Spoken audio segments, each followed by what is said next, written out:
Bom dia, muito bom dia. Obrigado, pessoal do louvor, por esse tempo tão bom de cantarmos a Deus. E nós somos os remanescentes, né? Aqueles que ficaram por aqui. E como já desde a abertura, o louvor já foi falado, inescapavelmente nessa época do ano nós fazemos uma avaliação, seja ela intencional ou não tão intencional assim, né? Nós começamos a pensar a respeito do que passou durante o ano. A gente começa a avaliar aquilo que nós decidimos, as vitórias, as derrotas, e isso é bom. Na verdade, eu diria que é um grande perigo espiritual nós chegarmos ao fim de cada ano e não olharmos para trás para pensarmos a respeito de nossas vidas, de nossas escolhas, nossas decisões, porque assim nós podemos aprender aonde erramos, podemos agradecer a Deus, como foi dito aqui na abertura, pela sua misericórdia, pela sua provisão. Então, eu diria que é extremamente importante, inclusive, de nós fazermos essa avaliação em todo final de ano. E quando é nessa época, a gente começa a se perguntar, então, algumas coisas do tipo assim: fui feliz esse ano ou não? Atingi meus objetivos que eu tinha estabelecido? Tive sucesso? Inevitavelmente, eu preciso perguntar sobre o nosso plano de leitura, né, da Bíblia. Começamos a milhão. Ainda bem que ele termina só em março, né, não agora. Aí dá menos depressão, né? Está em dia? Ou será que eu abri mão da minha leitura da palavra, do plano de leitura, por coisas menos importantes? Porque, sim, qualquer coisa que a gente colocar antes da leitura da palavra é menos importante do que a palavra. Será que eu alcancei meus objetivos, meus alvos que eu tinha estabelecido lá no final do ano anterior? Será que eu consegui perder aqueles quilos que eu prometi? Ou será que eu perdi e encontrei de novo, né, com juros? Como é que foi esse ano? Mas a Bíblia, as Escrituras, elas nos chamam para uma avaliação, além dessas que são importantes, mais profundas, mais sérias, eu diria, do que somente essas no âmbito pessoal e de fazer coisas e concluir tarefas. A palavra nos chama a perguntarmos para nós mesmos se nós crescemos em santidade em comparação ao ano anterior. Será que no final, hoje, dia 28 de dezembro de 2025, você está mais parecido com Jesus do que no dia 28 de dezembro de 2024, ou até do que o dia 27 de dezembro deste ano, ontem? A palavra também nos confronta a pensarmos se nós matamos os pecados que nos escravizavam ou se nós nos entregamos a eles. Se nós nos arrependemos, se nós alimentamos os pecados ou se lutamos uma batalha sangrenta diária contra esses pecados. Será que eu amei mais a Cristo ou eu apenas me acostumei a dizer que eu amo a Cristo? Será que eu só sou um religioso ou será que de fato eu tenho uma vida pessoal com Jesus? Será que eu vivi pela fé, dei alguns passos de fé, ou será que eu escolhi a autopreservação da minha imagem, talvez, principalmente no que tange o evangelismo? Talvez eu quis me preservar mais do que corajosamente anunciar o evangelho para alguém? Essas são as perguntas e outras tantas que a palavra nos chama a avaliar ao final de cada ano. É claro que o tempo, para Deus, não tem nenhuma diferença. O ano de 25, 26, 27, porque Deus é quem criou o tempo. Ele está fora do tempo, né?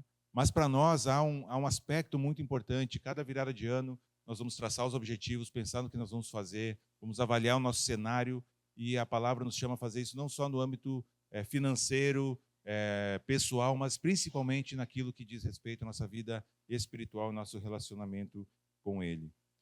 E o texto que nós vamos ler hoje, de Lamentações, ele não foi escrito para confortar pessoas superficiais. Pelo contrário, ele foi escrito para confrontar um povo que se afastou de Deus e que por isso sofreu as consequências dos seus pecados. Mas que mesmo assim, mesmo enfrentando as consequências do seu pecado, eles puderam experimentar e ver a misericórdia de Deus que os sustentou durante esse processo tão difícil que eles passaram. E é exatamente isso que nós vamos ler agora. Então, quero te pedir, se ainda não abriu a sua Bíblia, que abra lá no livro de Lamentações, no capítulo 3, e nós vamos ler os versículos 21 até o 26. Lamentações, capítulo 3, versículos 21 ao 26. E como eu gosto sempre de pedir, se você vai ler no seu celular, coloca no modo avião já, para não ter nenhuma interrupção durante a mensagem. Lamentações 3, versículos 21 ao 26. Um trecho curto, porém, tenho certeza que você já teve contato com esse texto aqui. Diz assim: Todavia, lembro-me também do que pode me dar esperança. Graças ao grande amor do Senhor é que não somos consumidos, pois as suas misericórdias são inesgotáveis, renovam-se cada manhã. Grande é a sua fidelidade. Digo a mim mesmo, a minha porção é o Senhor, portanto nele porei a minha esperança. O Senhor é bom para com aqueles cuja esperança está nele, para com aqueles que o buscam. É bom esperar tranquilo pela salvação do Senhor. Vamos orar mais uma vez? Senhor nosso Deus, muito obrigado por tudo que já tivemos aqui nesta manhã. Obrigado porque temos a Tua palavra diante de nós, Senhor. E nós entregamos esse momento para o Senhor fazer aquilo que é a Tua vontade, Pai. Conduz esse tempo, usa conforme a Tua vontade, Senhor. Que Teu Espírito Santo ministre em nossos corações, nos dê entendimento, Pai, daquilo que será falado aqui nesta manhã. Que o Senhor nos desafie, nos confronte, nos conforte também, conforme a Tua vontade, Senhor. Te entregamos esse tempo, conforme a Tua vontade e o Teu propósito para as nossas vidas. Em Teu nome que eu oro. Amém.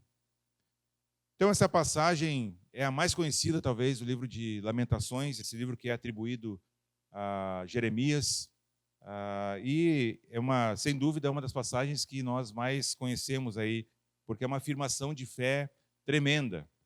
Mas a gente não pode ler essas palavras isoladas, não podemos tirar esse texto do seu contexto, porque nós perdemos muito ao fazer isso. Embora por si só seja uma declaração muito forte e profunda, no seu contexto fica ainda maior, mais profunda e mais forte ainda essa afirmação. Se você ler e passar os olhos nos versículos 1 até o versículo 20, até o 19, perdão, você vai ver que a vida do povo de Israel não estava fácil.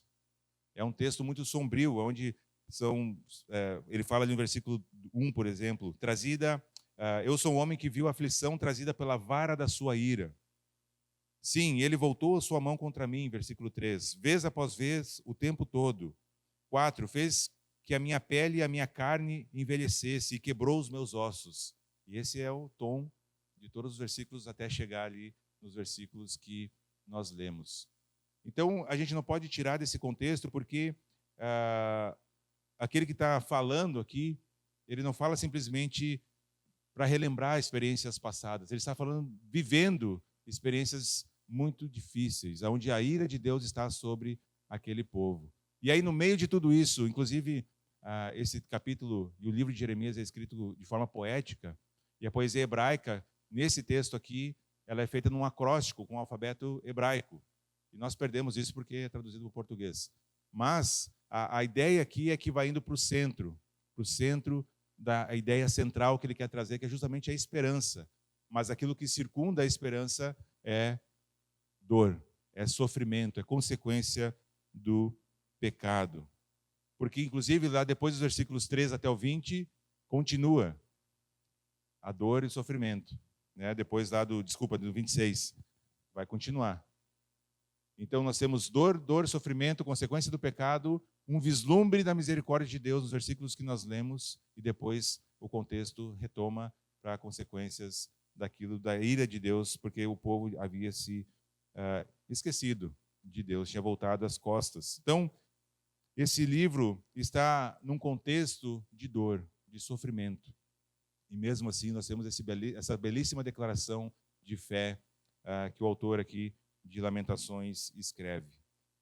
E o pano de fundo histórico aqui do livro de Lamentações é de quando o rei Nabucodonosor invadiu e conquistou Israel, destruiu o templo, a cidade ficou em ruínas, as chamas, levou cativo quase todo o povo, todos os intelectuais, a alta sociedade. Nabucodonosor levou para a Babilônia, e o que restou ali foram ruínas. Pessoas que eram trabalhadoras, algumas que ficaram ali, algumas tiveram sua família dividida, alguns foram, outros ficaram, e é nesse contexto que Jeremias está escrevendo isso tudo aqui. Então, essa palavra de esperança, ela ganha uma outra proporção quando nós entendemos o contexto de sofrimento em que elas estão inseridas aqui. Jerusalém não foi destruída ao acaso. Jerusalém foi destruída porque Deus é santo. E aí talvez a pergunta seja, como assim? O que tem a ver uma coisa com a outra? Deus, vez após vez, advertiu o povo a respeito da sua santidade, o povo de Israel.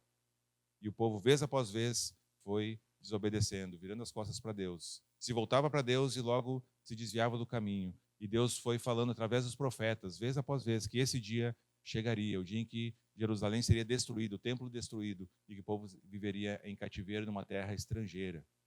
Então Jerusalém foi destruída porque Deus é santo. O povo sofreu porque o pecado é muito sério para Deus. Pecado não é brincadeira para Deus. Deus lida com o pecado de uma forma muito mais profunda do que a gente consegue pensar e imaginar. Tanto é que o seu filho morreu na cruz por causa do pecado, do meu e do seu pecado. A disciplina veio porque a justiça divina não tem negociação, ela é inegociável. Deus não negocia a sua justiça, o seu padrão. Deus não muda o seu padrão de acordo com o contexto. A sua santidade não é negociável, não baixa padrão. E por isso que a disciplina veio para o povo de Israel. Então, esse texto, ele não diz que Deus revela o pecado. Deus já sabia do pecado. Esse texto diz que Deus não os consumiu. É interessante a perspectiva, né, que o autor de Lamentações traz, de que ele olha, Deus não nos consumiu por causa da sua misericórdia. Nós vamos ver tudo isso com mais calma. Isso levanta uma pergunta inevitável aqui. Se Deus é justo e o pecado merece juízo, por que que nós não somos consumidos? Como um Deus santo, separado do pecado, não derrama sua ira sobre pecadores, desde o povo de Israel até os dias de hoje. E é claro que essa resposta completa só é encontrada em Cristo. Por causa de Jesus é que nós não somos consumidos. A misericórdia de Deus se manifesta de forma tremenda na cruz. Essa misericórdia que o autor de Lamentações fala que é o que evita de serem consumidos, se manifesta de forma plena na cruz. E nós vamos ver aqui 4 verdades a respeito deste texto, então. É claro que não sem antes termos a nossa rima. A nossa rima será projetada e ela diz assim: fomos poupados no passado pela grande fidelidade do Senhor. Na cruz, Cristo recebeu o juízo que nos trouxe redenção em seu amor. Nós vamos passar por cada uma dessas verdades aí. E a primeira delas é uma lembrança que aponta para a cruz e não para a autojustiça. Versículo 21. Todavia, lembro-me também do que pode me dar esperança. No meio do caos, no meio da dor, no meio da destruição, o autor está ali lamentando, tanto que o título do livro é Lamentações, e ele então diz: eu quero também trazer à memória não só o que está acontecendo, não só que isso é consequência do pecado, não só a dor, eu quero trazer também aquilo que me dá esperança. Eu quero trazer isso à minha memória. Eu lembro-me também do que pode me dar esperança. O autor não encontra a esperança em reformas religiosas. Ele não encontra a esperança em melhoria moral, em mudança comportamental externa. Ele não encontra esperança em uma reconstrução social, embora todas essas coisas tenham o seu valor e a sua importância. Ele diz que encontra a esperança em Deus. A única esperança que ele encontra é em Deus. E obviamente que hoje, após nós termos toda a revelação completa em nossas mãos, aqui ainda não havia sido dada toda a Escritura, né, estava sendo desenvolvida, a gente pode olhar do lado de cada cruz e pensar que toda a esperança que nós podemos ter em Deus passa necessariamente por Cristo. Não existe esperança genérica em Deus. Sabe a esperança de que as coisas vão melhorar? A esperança na esperança. A esperança que o brasileiro tinha, já nem tem mais, né? e as coisas vão dar certo, por algum motivo, as coisas vão melhorar. Não existe esse tipo de esperança em Deus. Ou nós temos esperança em Deus e todas as implicações disso se aplicam em nossa vida, ou nós não temos esperança em Deus. Não existe misericórdia fora do mediador que é Jesus. Não existe fidelidade salvadora de Deus sem a cruz. Então, se alguém hoje diz, eu espero em Deus, mas ignora Cristo, essa esperança é falsa. Porque essa esperança precisa necessariamente passar pela morte. A morte do eu, de mim mesmo, para encontrar vida em Cristo. E aí sim a esperança estar em Deus. Jesus afirmou lá em João, capítulo 14, versículo 6, que ninguém pode vir ao Pai, a não ser por mim. Só tem um caminho, e é Jesus. Ele não é mais um, ele é o único. E se a nossa esperança não passar pela cruz, ela é uma falsa esperança. O povo de Israel não tinha essa perspectiva ainda, mas já sabiam que a esperança verdadeira só podia ser encontrada em Deus, no Deus de Israel, o único e verdadeiro Deus. Não todo o povo, né, nesse caso aqui o profeta. Então, ao avaliar esse ano, trazendo isso para a nossa realidade, para o nosso contexto, a pergunta não é, eu fui melhor em relação a mim mesmo. Eu melhorei em algum aspecto em relação a mim mesmo. Nosso padrão não somos nós mesmos. Nosso padrão é Jesus. A nossa santidade não é a do nosso amigo, nosso vizinho. A santidade é Deus. Sejam santos porque eu sou santo, é o que Deus ensina. O padrão de santidade é Ele. O padrão de vida é Jesus. Então a pergunta ao avaliar esse ano não é se eu fui melhor em relação a mim mesmo, mas é se eu estou mais parecido, mais próximo, mais santo na direção de Deus. Não é se eu atingi os meus objetivos, os meus alvos. É se eu fiz aquilo que era vontade de Deus e eu glorifiquei através da minha vida, do meu trabalho, na faculdade, em casa, buscando os alvos dele, não os meus próprios. Nada há de errado em nós planejarmos, mas como o Provérbios diz, a gente faz planos, né? Mas a resposta final vem de Deus. E essa resposta não é aquilo que a gente quer sempre. Eu diria que quase nunca. É o que Deus quer. Então a gente deveria perguntar, eu fui levado diariamente para a cruz? Eu fui confrontado pela palavra, os meus pecados foram confrontados e eu fui à cruz arrependido? Aquele que quer ser discípulo de Jesus, o que ele fala para fazer? Quem quer vir após mim, tome diariamente a sua cruz e me segue. E tomar a cruz é morrer para si mesmo, diariamente. Diariamente. Eu fui levado diariamente à cruz? Será que eu dependi de Jesus? Ou eu confiei mais nas minhas artimanhas, nos meus jeitos, nas minhas fórmulas, nas grandes coisas e nas pequenas coisas? Sem cruz, sem nós nos submetermos a Jesus na cruz, não há esperança. E aí não adianta a gente olhar para o ano que vem, pensando que as coisas vão melhorar, ou que não, ano que vem vai ser diferente, só porque o calendário trocou de ano. Vai continuar a mesma coisa. Se nós não vencermos os pecados, se nós não nos arrependermos, se nós não buscarmos crescer em santidade, o ano que vem vai ser mais do mesmo. A segunda verdade que nós temos aqui, versículos 22 e 23, é que nós não somos consumidos pela sua misericórdia, é o que diz os versículos 22 e 23. Graças ao grande amor do Senhor é que não somos consumidos, pois as suas misericórdias são inesgotáveis, renovam-se cada manhã, grande é a sua fidelidade.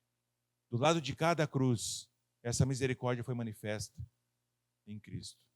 Esse grande amor que evitou com que o povo fosse consumido, se manifestou na cruz de Jesus. Nós não somos consumidos porque alguém foi consumido no nosso lugar. Graças ao grande amor do Senhor é que nós não somos consumidos. Aquilo que nós merecemos seria ser consumido. Mas porque Jesus foi consumido no nosso lugar, no sentido de que a ira de Deus justa foi derramada sobre ele na cruz, é que essa ira não recai sobre eu e você. Deus então não deixou de ser justo.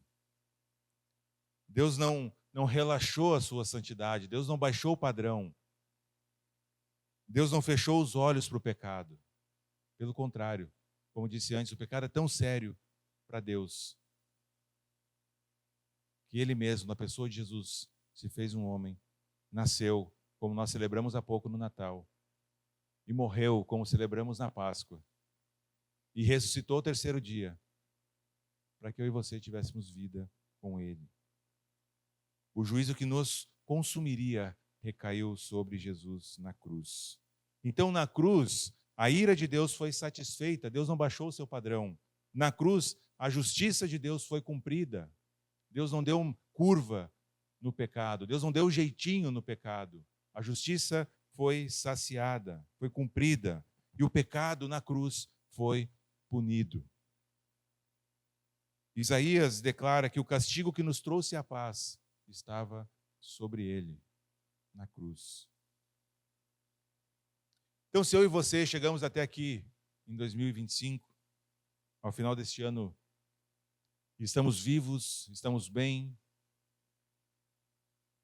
estamos talvez com problemas, obviamente, né? Só está vivo para ter problema. Mas e se nós chegamos até aqui, não foi porque Deus foi leniente, porque Ele deixou passar.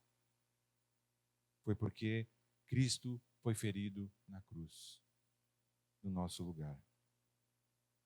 As suas misericórdias são inesgotáveis, elas se renovam a cada manhã. A gente gosta muito desse versículo, não é? Graças a Deus que as misericórdias dele se renovam toda manhã. E é verdade, isso é uma verdade bíblica profunda. Mas elas se renovam porque um dia Cristo morreu na cruz também, em nosso lugar.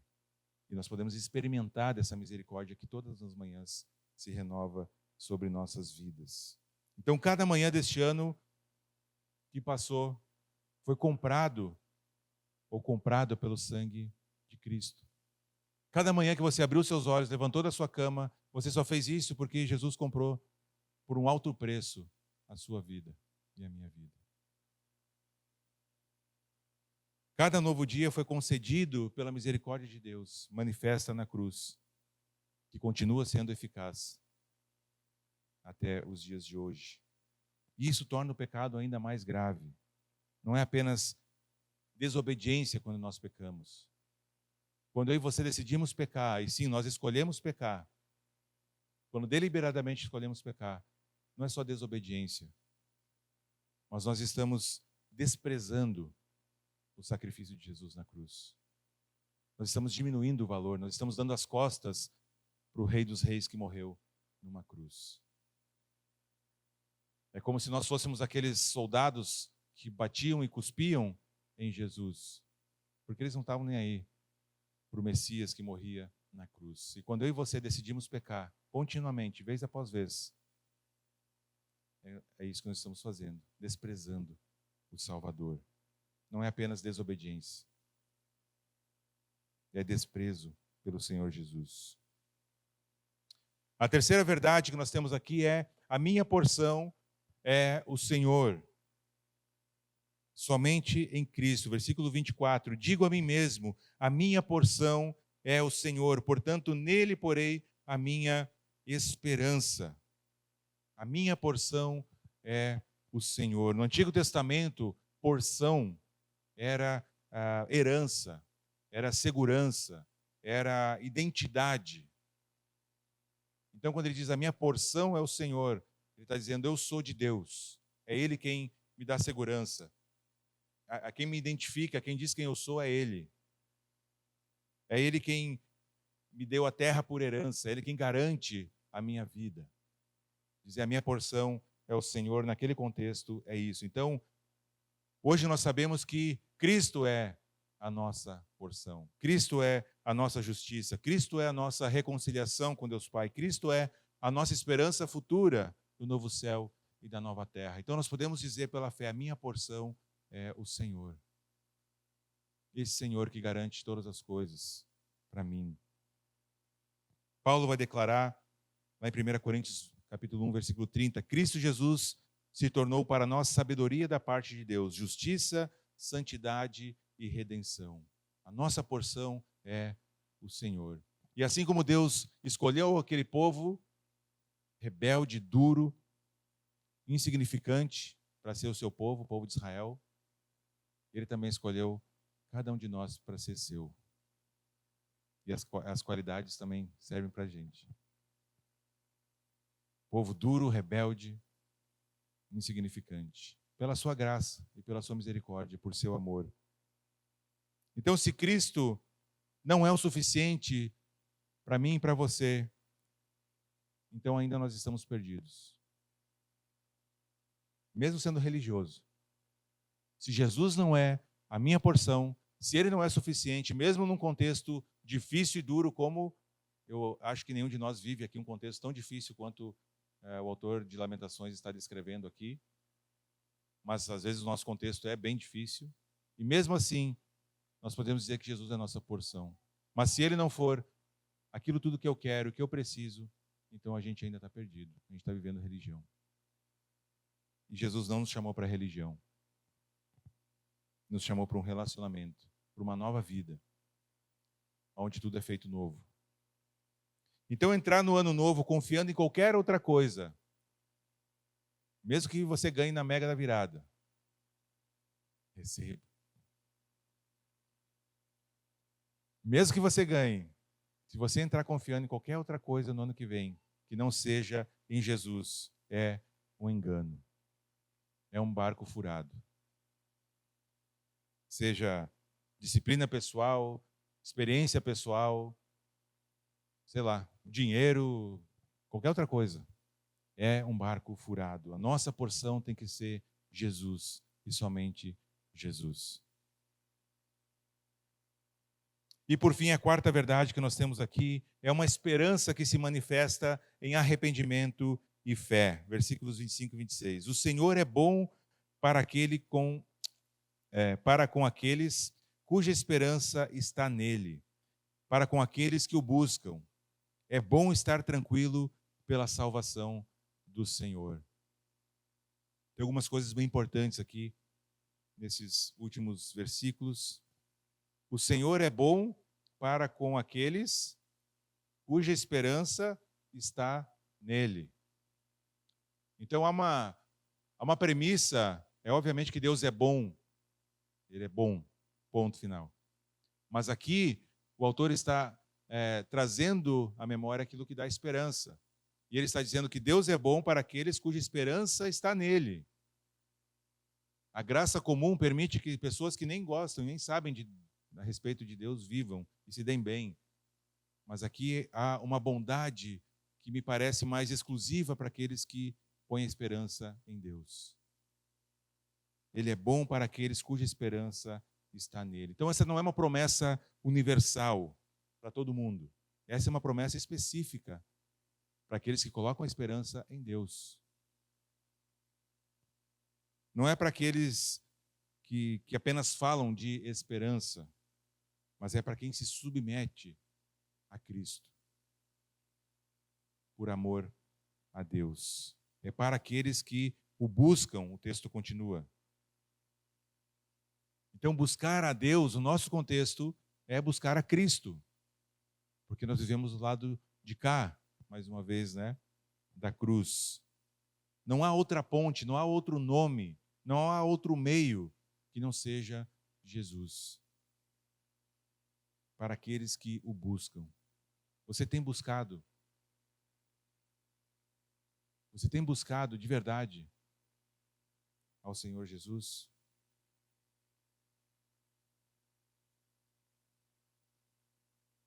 E ainda pensando num contexto de tristeza, de destruição, de morte, de sofrimento, de dúvidas a respeito do futuro, o autor de Jeremias, de Lamentações, ele ainda consegue dizer que é bom esperar tranquilo pela salvação do Senhor.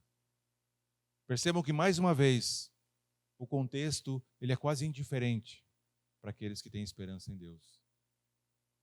Tudo caindo ao redor, tudo sendo destruído, povo levado em cativeiro, não se sabia o que ia acontecer dali para frente, não sabia os parentes não sabiam se iam se ver antes da morte, famílias divididas. Acabou o dinheiro, acabou tudo. Agora o povo era escravo. Tinha alguém que mandava e você obedecia. Se não obedecesse, era morte. A não ser que Deus intervisse, né? No caso de Daniel e seus amigos. E ele está dizendo, é bom esperar tranquilo a salvação que vem do Senhor.